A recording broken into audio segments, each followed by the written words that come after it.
একদিন কীর্তনান্তে ঠাকুর উত্তর পূর্ব বারান্দায় বেড়াচ্ছেন। হাজরা মহাশয় বারান্দার উত্তরাংশে বসে আছেন। ঠাকুর সেখানে গিয়ে বসলেন। মাস্টারও সেইখানে বসেছেন, হাজরার সঙ্গে কথা বলছিলেন। ঠাকুর এক ভক্তকে জিজ্ঞাসা করলেন, তুমি স্বপ্ন টপ্ন দেখো? ভক্ত বলছে, একটি আশ্চর্য স্বপ্ন দেখেছি।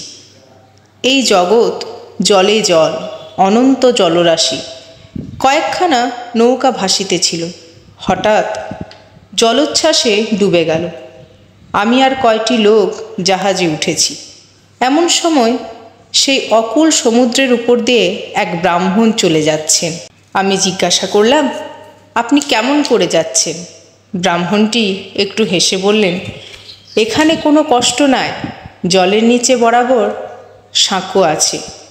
জিজ্ঞাসা করলাম, আপনি কোথায় যাচ্ছেন? তিনি বললেন, ভবানীপুর যাচ্ছি। আমি বললাম, একটু দাঁড়ান, আমিও আপনার সঙ্গে যাব। ঠাকুর বলছেন, আমার এ কথা শুনে রোমাঞ্চ হচ্ছে।